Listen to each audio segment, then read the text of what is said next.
Hello，今天带大家逛一逛我家附近的商场。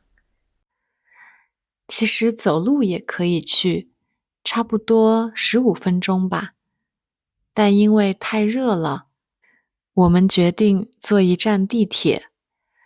地铁站旁边还是共享单车。安检之后，进到了地铁站里。现在大概晚上7点半，不是高峰期，地铁站没什么人，而且每5分钟就有一班地铁。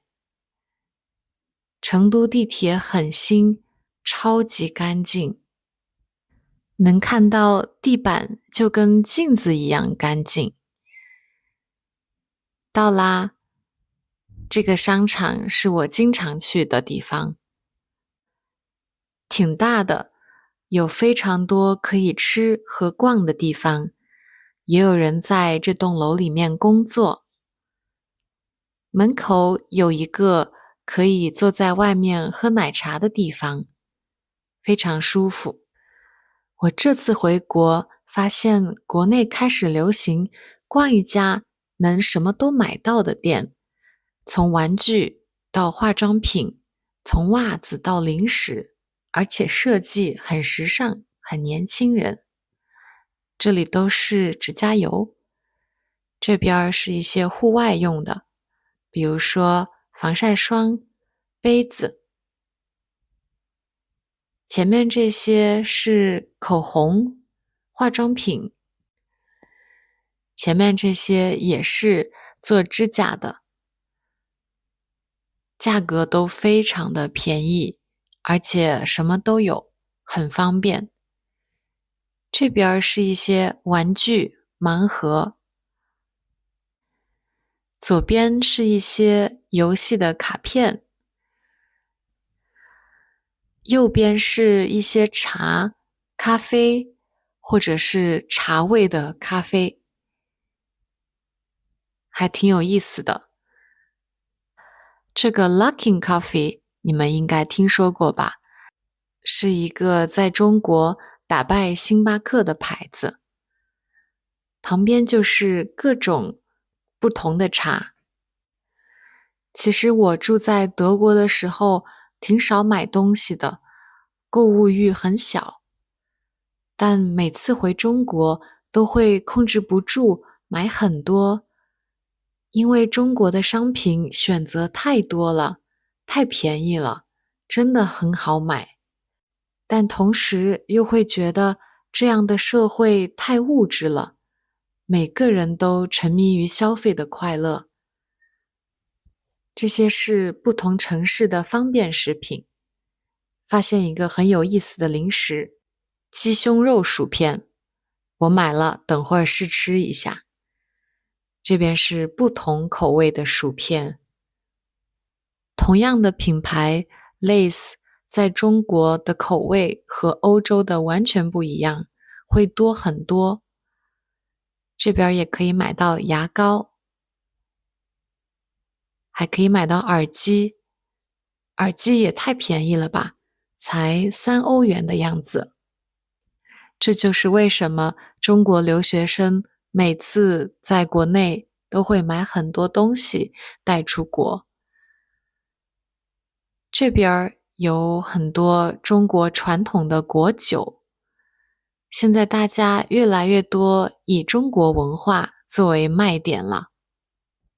可能是因为现在中国风在年轻人那儿很流行，然后我们就去结账了。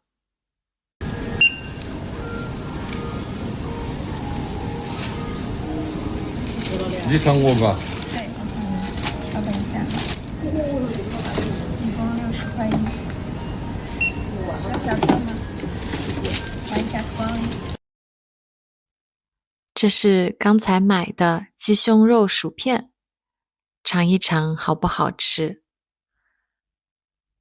味道有点特别，但不太能吃出是鸡肉，感觉像是一般的土豆做的薯片。现在还有一种店越来越多了，就是玩具店，尤其是盲盒店。大家应该听说过一家很火的中国公司泡泡玛特吧？现在国内很多新的公司在模仿它。除了店，很多商场也会有这种盲盒的自动贩卖机。我觉得我身边一半以上的人都会买盲盒，真的非常的流行。接下来我们去了一家很便宜的，有点像中国的便宜 MUJI 的店。他们的特色就是卖花，但他们主要是卖款式比较基本、比较简单的衣服，价格便宜，但是质量还挺不错的。从这家商场出来之后，发现对面有一家京东的大商场，我也是第一次看到，里面全部是家电，商场做得很有未来感和科技感，非常的酷，有一点赛博朋克的感觉，展示了很多不同的电子产品和电器，可以现场体验。京东和阿里巴巴很像，最开始是网上购物，所以我都不知道他们现在还有线下的购物中心。这里可以坐下来玩游戏，体验这个游戏电视。我体验了一下这个椅子，还蛮舒服的。这个店都是扫地机器人。整个商场里面其实没有什么人，我猜他们在这里不是为了卖东西，而是为了展示最新的产品吧。这边都是吸尘器，这些吹风机也太酷了吧，设计非常时尚。我最后想以一家我之前去的很特别的店作为结尾。这里也有很多中国传统文化的展示，可以边吃饭边看舞蹈，也可以学中国的舞蹈、中国的茶艺。它同时也是一家甜品店和茶馆和饭店。我们在那儿喝了很好喝的中国茶，吃了很有中国特色的甜品，整家店也设计得很有中国文化的美。希望这样的店多一点。我这几年每次回中国都能感觉到，国内有越来越多有意思的地方了。越来越多的人开了又美又特别的店，希望大家有空来玩。大家觉得怎么样？你们国家也有这样的商场吗？我们下次见，拜拜。